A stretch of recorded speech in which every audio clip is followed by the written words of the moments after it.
తర్వాత దొంగ డిగ్రీ పట్టా చూడండి, అంటే అట్లా దొంగని కాదు, ఎన్ని సంవత్సరాలు డిగ్రీ చదివారో చూడండి. 3 ఏళ్ళ డిగ్రీ 8 ఏళ్ళు చదువుతారు, 7 ఏళ్ళు చదువుతారు, స్టాండర్డ్ ఉందని బాగా. వీళ్ళందరి గురించి నేను ఆలోచించేది ఏంటి?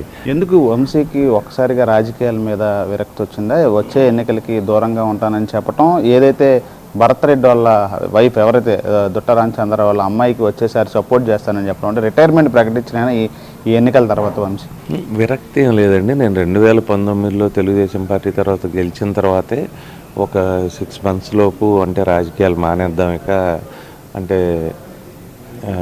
హైదరాబాద్ వెళ్దాం, మా పిల్లలు చదువుకుంటా ఉన్నారు, వాళ్ళు అక్కడ ఉంటున్నారు, నేను ఇక్కడ ఉంటున్నాను, ఇదంతా కూడా కుటుంబ పరంగా ఇబ్బందిగా ఉంది, పిల్లలు మిస్ అవుతున్నామని ఇక వదిలేద్దాం, అంత ముందులాగా చారిటబుల్ యాక్టివిటీనే చేద్దాం, మా అమ్మ పేరు మీద ఉన్న సర్వీస్ యాక్టివిటీనే చేద్దామని అనుకున్నాను.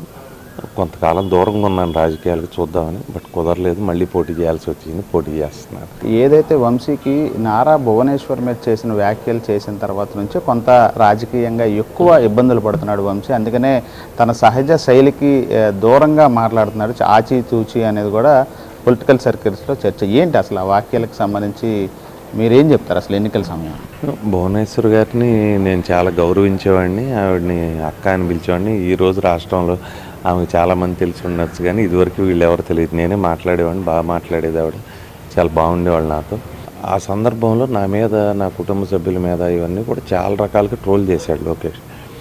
చేస్తే నేను ఒకరోజు, లోకేష్ ఇది ఎవరికి మంచిది కాదు, నువ్వు మమ్మల్ని చేస్తున్నావు, నిన్ను కూడా వేరే వాళ్ళు ఇట్లా తాజ్ హోటల్ అని, లేకపోతే ఇంకోటని, అక్క పేరు మీద, లేకపోతే ఇంకోళ్ళ పేరు మీద ఏదో పిచ్చి పిచ్చి మాటలని మాట్లాడుతూ ఉన్నారు, ఇది ఎవరికి మంచి సంప్రదాయం కాదు, పాలసీ మ్యాటర్గా మాట్లాడుకుందాం.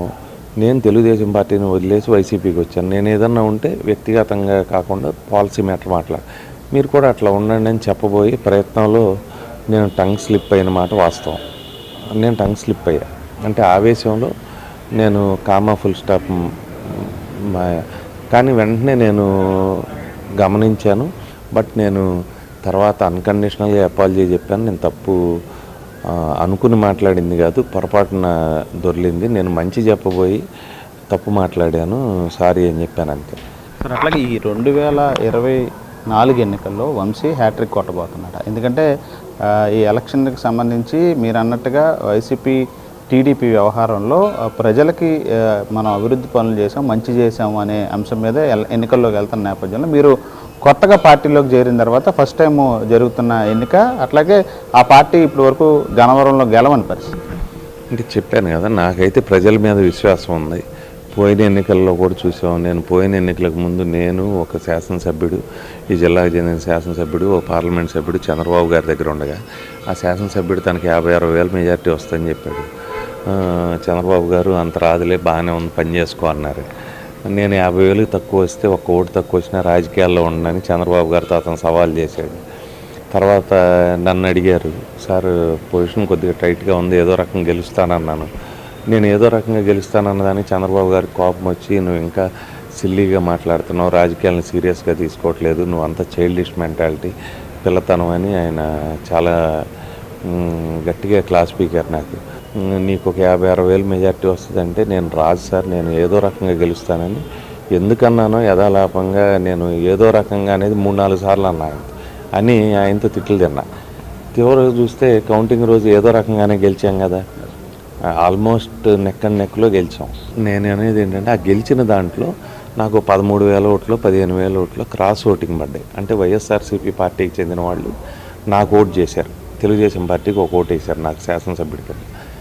వాళ్ళు వేయకపోతే నేను గెలవను కదా, ఒట్టి తెలుగుదేశం ఓట్లే పడితే గెలవను. ప్రజలు విఘ్నులు, వాళ్ళంతా తెలిసిన వాళ్ళు, ఖచ్చితంగా ఎవరిని గెలిపించాలి ఓడించాలి అని వాళ్ళకి తెలుసు. నేనైతే ప్రజలను విన్నోవర్ చేయగలనని అనుకుంటున్నాను. 2029లో కూడా అభ్యర్థిగా వంశీ ఉంటాడు గన్నవరానికి. చూద్దామండి, అంటే ఫ్యూచర్ బట్టి మనం ప్రెడిక్ట్ చేయడం కష్టం కదా. ఇటీవల దుట్ట కుమార్తెకి సపోర్ట్ చేద్దామని మీ కామెంట్తోనే ఇదంతా మీరు చెయ్యరు నెక్స్ట్ టైం అనేది ఎక్కువ వైరల్ అవుతుంది. అంటే నెక్స్ట్ టైం రీఆర్గనైజేషన్ కూడా ఉంది. రామచంద్రరావు గారి కుటుంబం అయితే రీఆర్గనైజేషన్ అయినాక ఏదో ఒక కాన్స్టిట్యున్సీలో పనిచేస్తారు, పోటీ చేస్తారు ఖచ్చితంగా. అది ముఖ్యమంత్రి గారు కూడా చెప్పారు, వాళ్ళకి ఇంతకుముందు కూడా చెప్పారు. 2026లో రీఆర్గనైజేషన్ అయిన తర్వాత ఒక నియోజకవర్గానికి రామచంద్రరావు గారు వాళ్ళు ప్రాతినిధ్యం వహిస్తారని చెప్పారు. కాబట్టి దీనికి ఏం గొడవ ఉండదు. వాళ్ళు పోటీ చేస్తారు. యార్లగడ్డ వెంకట్రావుకి మీ ప్రత్యర్థిగా కూడా ఉన్నారు. లాస్ట్ ఎన్నికలు ఈ ఎన్నికలు పార్టీలు మారినా ప్రత్యర్థులుగా మీరే ఉన్నారు. ఏంటి మీరు ఎట్లా చూస్తారు? అంటే ఆయనకి నాకేం వ్యక్తిగతమైనటువంటి పోటీ కానీ స్పర్ధ కానీ లేదు, చదువులో కానీ లేకపోతే ఇంకో క్వాలిఫికేషన్లో కానీ ఏం లేదు. ఇద్దరు డిఫరెంట్ ఫీల్డ్స్లో ఉన్నాం. మా ఇద్దరికి ఏమీ అసలు వ్యక్తిగతమైన పరిచయం పోటీ లేదు. ఏదో కొడాలి నాని గారు నేను ఆయనకు ఒకసారి ఒక 2 కేసుల్లో ఆయన అమెరికాలో ఉండగా ఇండియాలో ఏదో 2 కేసులు అయితే హెల్ప్ చేసాం. వాటి గురించి కూడా ఇప్పుడు మాట్లాడటం కరెక్ట్ కాదు, కానీ మా ఇద్దరికి వ్యక్తిగతమైన ద్వేషం కానీ ఎటువంటిది లేదు. నేను అతని గురించి అసలు ఆలోచించను. ఎందుకంటే నా పని నేను చేసుకెళ్తాను. నేను ప్రజలకు ఏదైనా మంచి చేయగలిగానా లేదా, నా వంతు తప్పేమైనా చేశానా అని ఆలోచించుకుంటాను. వీళ్ళందరూ రాజకీయ ప్రత్యర్థులే కానీ నాకేం శత్రువులు కాదు. రెండోది, నేను అంత టైం స్పెండ్ చేయను. నేను బెటర్ క్వాలిఫైడ్ వాళ్ళందరికన్నా ఎక్కువ చదువుకున్నా, ఎక్కువ ప్రపంచం చూసా నేను. కాబట్టి నాకు పెద్ద కాంపిటేటివ్నెస్ రాదు వాళ్ళతో. నేను ఫీల్ అయ్యేదల్లా ప్రజలను విన్ ఓవర్ అవ్వాలనుకుంటా. ఎందుకంటే ఎక్కువ మంది గన్నవరంలో వంశీ యార్లగడ్డ వైపు చూడ గత ఎన్నికల్లో కూడా మీరు ఫోన్లు చేశారు. పోలింగ్ అయిన తర్వాత వాళ్ళ ఇంటి దగ్గర మీరు కారులో వెళ్ళి వాళ్ళ ఇంటి దగ్గర ఆగారు. ఈ అన్ని అంశాలు కొంత రాష్ట్ర వ్యాప్తంగా చర్చనీయాంశంగా మారిన వంశీ వ్యవహారం. ఫోన్ చేసింది నేను నామినేషన్ కోసమే కదా. వెంకట్రావు నా నామినేషన్ ఫలానా, మీరు ఇంటికి వెళ్ళటం ఆయన పోలీసులు వెంకట్రావు నా నామినేషన్ ఫలానా తారీఖున, నీ నామినేషన్ ఎప్పుడు అని చెప్పి బెస్ట్ ఆఫ్ లక్ చెప్పాను, అంతే. తప్పేం లేదు కదా. అంతకుముందు 2 సార్లు 2 కేసుల్లో ఆయనకి అమెరికాలో ఉండగా ఇక్కడ బాగా ప్రాబ్లం అయ్యి పాస్పోర్ట్ ఇబ్బంది అయ్యే పరిస్థితిలో నాని గారు నేను హెల్ప్ చేశాం.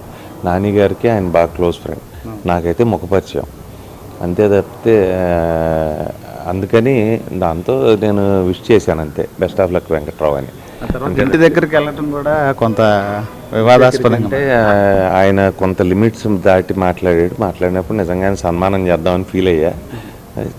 చేసి ఉండేవాడినేమో, చూద్దాం భవిష్యత్తులో అవకాశం వస్తుందేమో. ఈసారి కూడా ఏమన్నా మళ్ళీ ఫోన్లు ఈ వ్యవహారం ఏమన్నా ఉంటుందా సార్, లేదా మీ పని మీరు చేసుకుంటారు? నా పని నేనే చేసుకుంటాను.